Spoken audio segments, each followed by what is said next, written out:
Assalamualaikum warahmatullahi wabarakatuh, teman-teman mahasiswa yang saya hormati dan saya banggakan. Di kesempatan kali ini kita akan belajar bersama mengenai manajemen resiko, ya, mata kuliah manajemen koperasi dan UMKM. Nah, manajemen resiko ini perlu dipelajari ya teman-teman, karena untuk meminimalisasi resiko-resiko apapun yang berdampak buruk terhadap usaha kita, gitu ya. Oke, kan saya share screen dulu agar kalian nanti bisa membacanya bersama-sama. Jadi di modul ini manajemen risiko ini eh, merupakan penjabaran dari makna atau pengertian dasar manajemen risiko yang merupakan suatu cara atau metode atau ilmu pengetahuan yang mempelajari berbagai jenis risiko. Bagaimana resiko itu terjadi dan mengelola resiko tersebut dengan tujuan agar terhindar dari kerugian atau usaha untuk menggunakan sumber daya secara efektif untuk mencapai sasaran dan usaha seorang manajer untuk mengatasi kerugian secara rasional agar tujuan yang diinginkan dapat tercapai secara efektif dan efisien. Resiko adalah kemungkinan terjadinya sesuatu yang buruk atau hilangnya sesuatu yang bernilai. Nilai yang dimaksud di sini dapat berupa kesehatan, status sosial, kekayaan, barang, harta, ataupun kesejahteraan dan kebahagiaan. Nah, nilai-nilai ini dapat diperoleh atau hilang ketika kita mengambil keputusan untuk melakukan ataupun tidak melakukan suatu tindakan, gitu ya. Nah, dalam dunia bisnis, resiko dapat diartikan sebagai faktor luar maupun faktor dalam itu yang dapat menyebabkan ketidakpastian dalam usaha mencapai tujuan yang diinginkan. Jadi untuk menghadapi resiko ini, kita harus mengidentifikasi dan menganalisis resiko tersebut, serta mengevaluasi resiko tersebut agar bisa dikelola ya ataupun diatasi. Oleh karena itu, kita memerlukan suatu manajemen yang disebut dengan manajemen rasio, atau manajemen risiko, maaf ya, manajemen resiko atau risiko. Lah, dalam dunia bisnis, manajemen risiko didefinisikan sebagai proses mengidentifikasi, memantau, dan mengelola risiko potensial untuk meminimalkan dampak negatif yang mungkin ditimbulkannya terhadap suatu organisasi. Jadi setiap bidang dalam bisnis memiliki resikonya sendiri-sendiri. Ya. Contohnya di bidang sistem informasi, resiko potensialnya adalah seperti terjadinya pelanggaran keamanan data, kehilangan data, serangan dunia maya, kegagalan sistem, dan bencana alam. Ya. Sedangkan potensi resiko yang akan terjadi di perusahaan manufaktur adalah gagal mencapai target produksi yang direncanakan, kerusakan mesin, hilangnya pesanan dari pelanggan, terjadinya masalah kualitas produk, dan lain sebagainya. Di sini ada pengertian manajemen resiko menurut Johan Putro.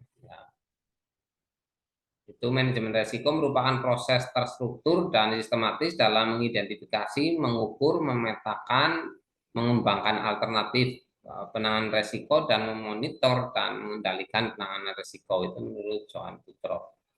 Kemudian pengertian manajemen resiko menurut Peraturan Menteri Keuangan nomor 142 garing PPK titik 010 garing 2009 tentang manajemen risiko lembaga pembiayaan ekspor Indonesia, dikatakan bahwa manajemen risiko adalah serangkaian prosedur dan metodologi yang digunakan untuk mengidentifikasi, mengukur, memantau, dan mengendalikan risiko yang timbul dari kegiatan usaha. Itu menurut Kementerian Keuangan. Catatan penting dalam menghadapi resiko, yang pertama adalah catatannya. Resiko dapat menimpa siapa saja. Resiko bisa terjadi setiap saat dan di mana saja. Semua resiko berpotensi merugikan perusahaan. Nah, perlu ukuran kuantitatif terhadap potensi resiko. Kebanyakan resiko saling berinteraksi. Kemudian resiko yang tidak identifikasi tidak bisa dikelola. Kemudian resiko bisa terjadi kapan saja, di mana saja, dan pada siapa saja. Jadi perlu waspada. Ini catatannya dalam menghadapi resiko itu seperti itu. Kemudian apakah resiko itu? Ya, jadi, setiap membuat keputusan itu kita memutuskan untuk melakukan sesuatu atau tidak melakukan sesuatu. Keduanya itu membawa konsekuensi resiko. Kemudian yang berikutnya, resiko adalah kemungkinan kejadian yang merugikan atau akibat dari apa yang kita lakukan atau tidak lakukan yang merugikan. Kemudian manajemen resiko adalah pengelolaan dan pengendalian resiko. Kemudian ada jenis-jenis resiko. Resiko berdasarkan akibatnya itu ada resiko spekulatif, bisa untung bisa rugi, atau resiko murni, yaitu rugi saja. Ya. Kemudian resiko berdasarkan penyebabnya, seperti resiko keuangan, resiko operasional, resiko sistematik, ya, yaitu undiversible, tidak bisa dikurangi dengan cara diverifikasi, itu resiko sistematik. Kemudian resiko tidak sistematik atau resiko spesifik atau khusus, gitu. Itu resiko berdasarkan penyebabnya. Kemudian biaya-biaya yang timbulkan karena menanggung resiko, yang pertama ada biaya dari kerugian yang tidak diharapkan. Kerugian langsung dan kerugian tidak langsung tentunya. Kemudian ada juga biaya yang ditimbulkan karena menanggung resiko, yaitu biaya ketidakpastian, yaitu menimbulkan perasaan tidak aman, gelisah, khawatir, dan lain-lain. Nah, kemudian resiko tergantung pada yang pertama, pengetahuan dan penguasaan informasi. Ya, setiap orang mau bekerja itu ada resikonya, dan resikonya tergantung dari kemampuan atau pemahaman tentang pengetahuan dan penguasaan informasi. Kemudian resiko tergantung pada pengalaman seorang, mempengaruhi penilaian pada tingkat resiko juga. Ya, jadi resiko tergantung pada pengalaman seorang juga. Kalau pengalamannya bagus kerja, ya tingkat resikonya akan sedikit melakukan kesalahan misalnya.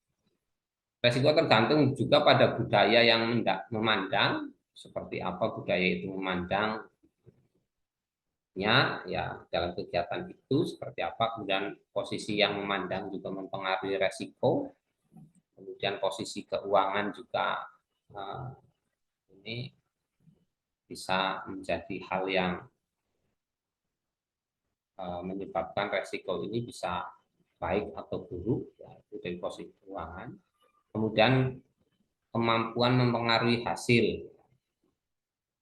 Ya kalau resiko ini tergantung juga pada kemampuan mempengaruhi hasil. Kalau misalnya kerjanya bagus, hasilnya bagus, tentunya resiko kerugiannya kan sedikit atau bahkan tidak ada. Kemudian resiko juga tergantung pada sifat asimetris, ya, seperti itu. Nah, sikap orang terhadap resiko. Yang pertama, kelompok orang yang tidak mempunyai resiko atau risk averse. Yang kedua, ada kelompok orang yang tidak berpengaruh dengan adanya resiko.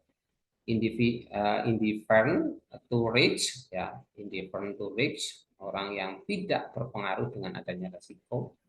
Kemudian ada sikap orang yang terhadap resiko berikutnya adalah kelompok orang yang senang menghadapi resiko, risk taker atau lover.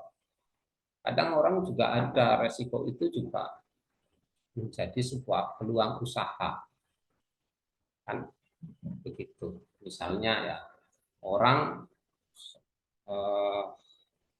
ujian gagal, melakukan ujian tidak baik kemudian gagal, itu kan resiko karena dia dulu. Tapi bagi orang yang suka menghadapi tantangan, orang yang gagal itu menjadi sebuah peluang usaha.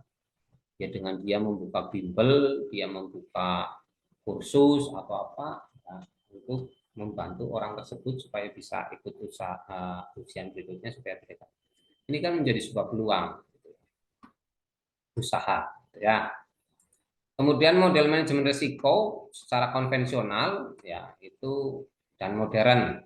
Secara konvensional risiko bersifat murni. Kalau modern risiko bersifat murni dan spekulatif. Kemudian konvensional risiko merupakan sumber masalah. Kalau modern risiko bisa jadi sumber keunggulan bersaing. Secara konvensional risiko menimbulkan biaya. Secara modern risiko merupakan modal. Kemudian secara konvensional risiko harus diminimalisasi, secara modern risiko harus dikelola dalam portofolio. Kemudian secara konvensional risiko memindahkan risiko ke pihak lain merupakan cara terbaik. Secara modern ada beberapa metode pengelolaan risiko. Kemudian secara konvensional model manajemen risiko dikelola pada setiap unit kerjanya. Secara modern risiko dikelola secara terintegrasi. Itu model manajemen risiko dilihat secara konvensional dan modern.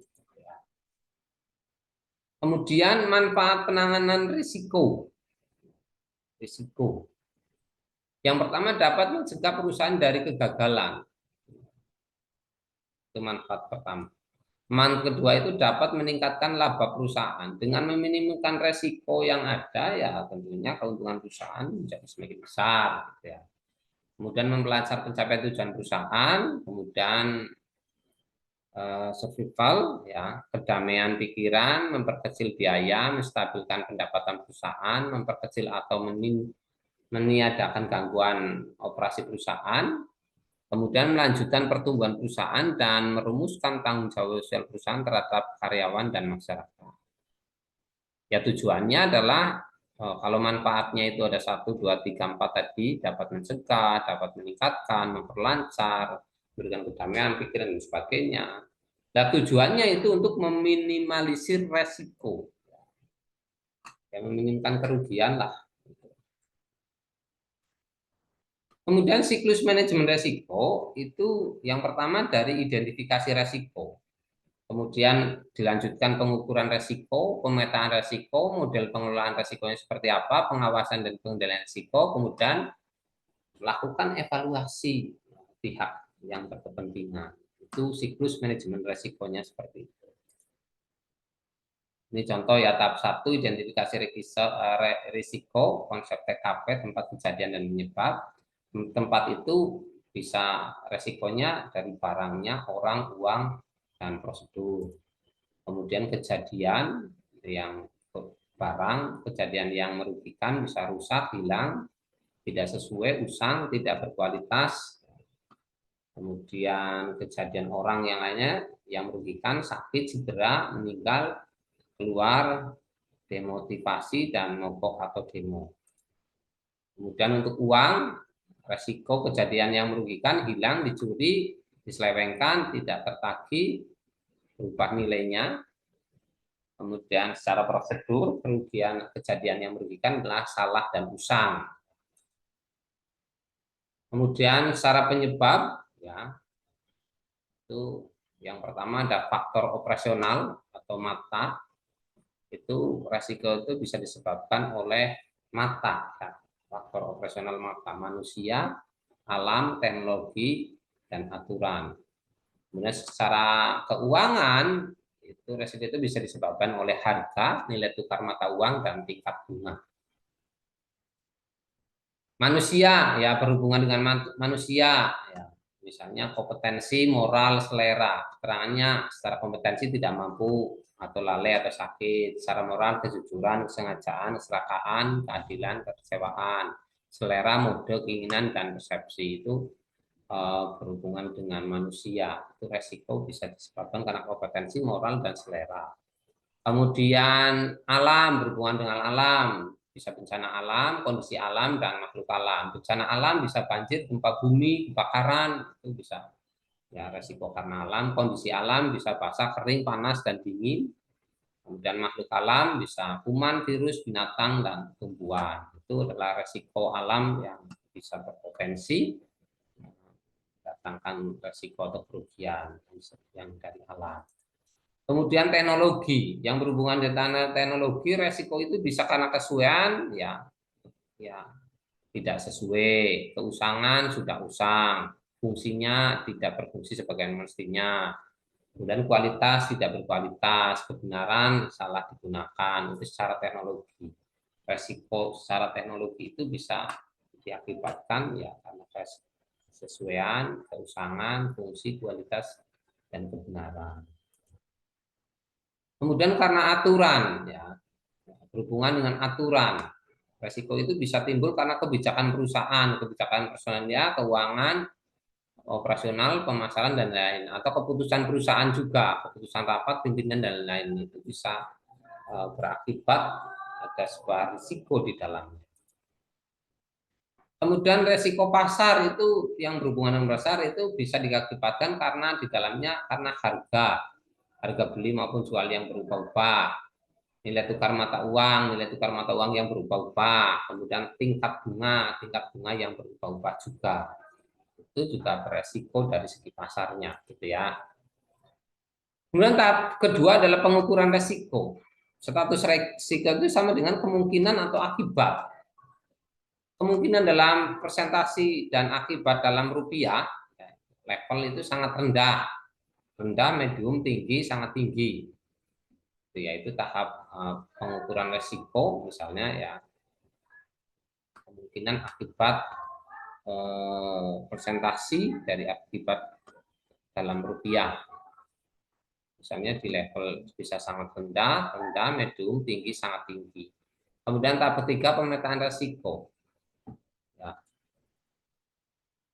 Peta resiko. Tujuan pemetaan adalah untuk menetapkan prioritas resiko berdasarkan kepentingan bagi perusahaan. Misalnya mengapa prioritas? Karena keterbatasan sumber daya untuk menghadapi semua resiko. Jadi ini yang diprioritaskan untuk ditangani resiko mana dulu misalnya. Atau resiko yang ditimbulkan oleh apa? Alam, manusia, peraturan, pasar, dan sebagainya. Gitu ya. Nah, keempat adalah model pengelolaan resiko. Model pengelolaan risiko itu bisa dengan cara satu menghindar. Tindakan untuk tidak melakukan bisnis atau kegiatan tertentu yang dapat memunculkan risiko tertentu.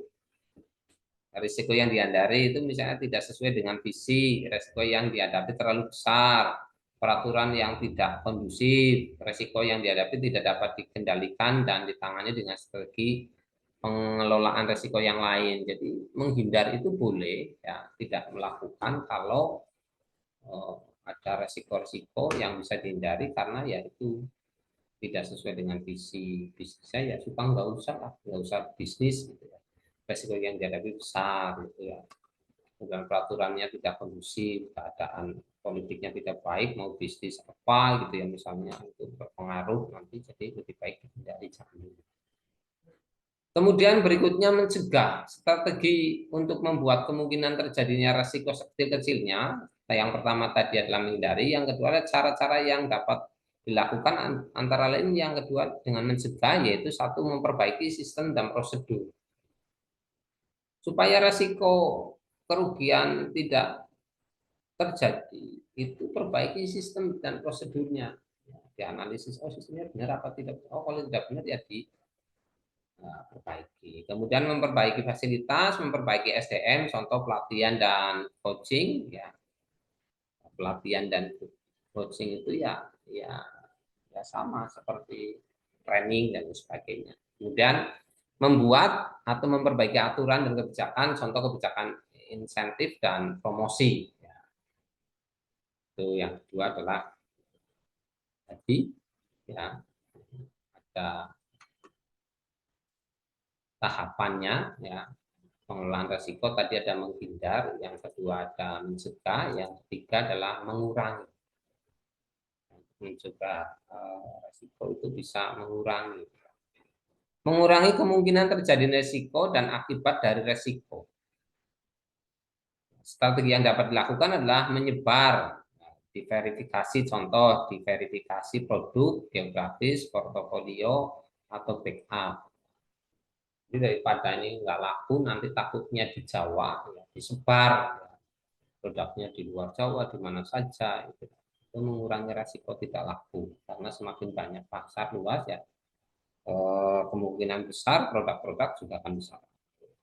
Strategi yang dapat dilakukan yaitu bergabung, contoh merger, joint venture, dan aliansi kartel. Ya, misalnya kamu jual produk kok kayaknya susah gitu ya, kamu bisa gabung, ya, join atau yang lainnya kerjasama. Misalnya kamu jual kartu perdana, kalau dijual sendiri agak susah, ya gabung dengan event organizer, ya, ada IO, ada kegiatan apa nanti eh, gabung. Nah, tiketnya sekian ya, nanti kamu dapat ini ya, sambil dapat kartu misalnya, kartu perdana dengan harga sekian, nanti juga kartu kamu laku, kamu juga bisa menguntungkan pihak IO-nya, itu memberikan ya keuntungannya sedikit dan sebagainya, itu bisa seperti itu. Kemudian memperbaiki fasilitas fisik, memperbaiki SDM. Tentunya untuk mengurangi risiko yang paling tepat ya memperbaiki, ya diantaranya adalah memperbaiki SDM. Semakin SDM-nya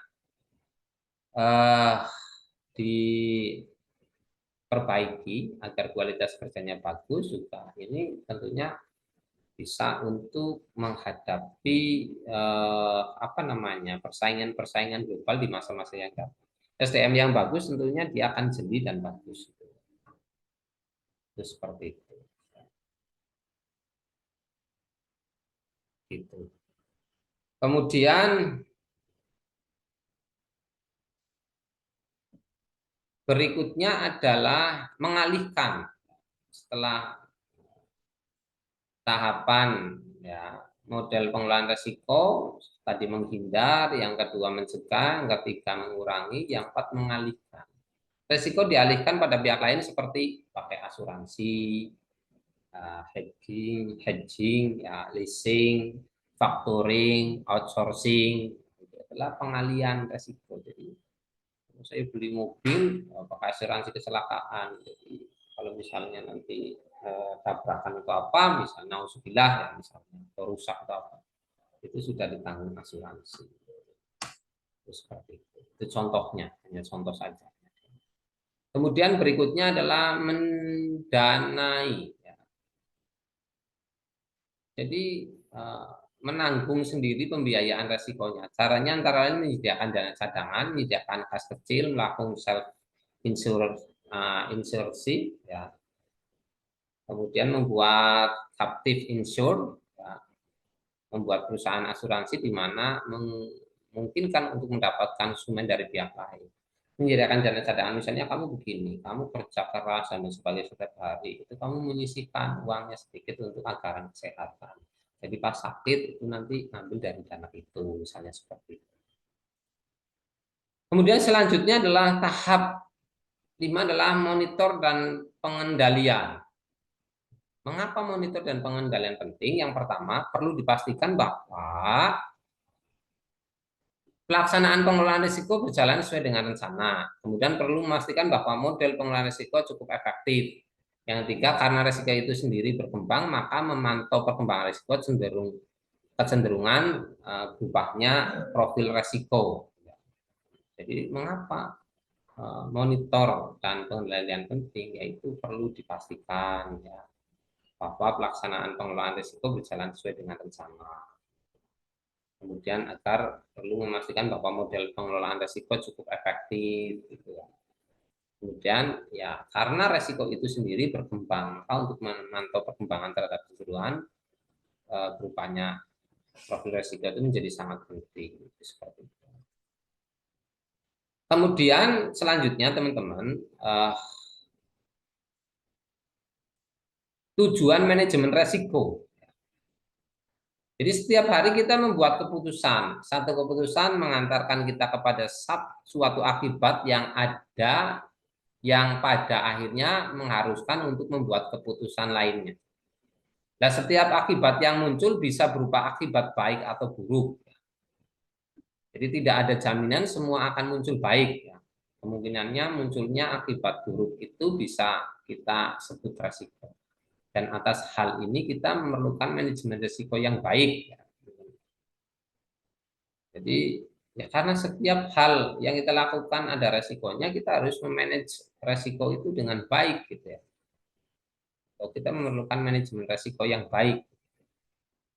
Secara umum tujuan dari manajemen risiko adalah satu, agar perusahaan tetap hidup dengan berkembangnya dan berkesinambungan, dengan secara berkembang dan berkesinambungan, maksudnya agar perusahaan tetap hidup terus berkembang dan berkesinambungan, kemudian memberikan rasa aman, kemudian biaya risk management yang efisien dan efektif, kemudian agar mendapatkan perusahaan stabil dan wajar, agar mendapatkan agar pendapatan perusahaan itu bisa stabil dan wajar, ya, atau memberikan kepuasan dari pemilik dan pihak lain. Itu secara umum ya, tujuan dari manajemen risiko yaitu supaya perusahaan tetap aman, berkembang, berkesinambungan, ya, walaupun ada resiko-resiko itu bisa tertangani karena ada manajemen, di manage dengan baik, kemudian memberikan rasa aman dan lain sebagainya. Kemudian di manajemen risiko ini teman-teman bisa diambil beberapa pemahaman. Yang pertama, risiko adalah kemungkinan terjadinya sesuatu yang buruk atau hilangnya sesuatu yang bernilai. Kemudian nilai yang dimaksud di sini adalah berupa kesehatan, status sosial, kekayaan barang, harta ataupun kesejahteraan dan kebahagiaan. Nilai-nilai ini dapat diperoleh atau hilang ketika kita mengambil keputusan untuk melakukan ataupun tidak melakukan suatu tindakan.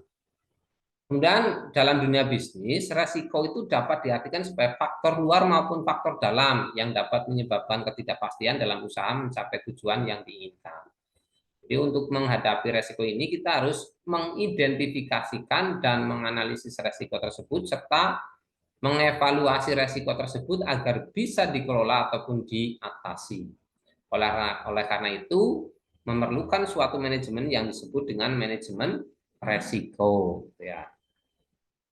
Kemudian dalam dunia bisnis, manajemen risiko diidentifikasikan sebagai proses mengidentifikasi, memantau, dan mengelola risiko potensial untuk meminimalkan dampak negatif yang mungkin ditimbulkannya terhadap suatu organisasi. Jadi setiap bidang dalam bisnis memiliki resikonya sendiri-sendiri tentunya, makanya ini pentingnya teman-teman kita mempelajari manajemen risiko, ya tujuannya adalah untuk meminimalisasi resiko-resiko yang bisa ditimbulkan dari hal-hal atau usaha-usaha yang memang kita lakukan. Begitu ya teman-teman, itu materi bab 10 manajemen risiko, saya rasa sudah jelas, clear, nanti materinya bisa dibaca ulang, dipelajari lagi. Saya rasa cukup dulu teman-teman, jangan lupa belajar yang rajin untuk persiapan ujian akhir semester, semoga nanti semuanya nilainya baik dan hasilnya sesuai yang diharapkan oleh kalian semua. Terima kasih atas perhatiannya. Saya akhiri. Bila itu wal hidayah. Assalamualaikum warahmatullahi wabarakatuh.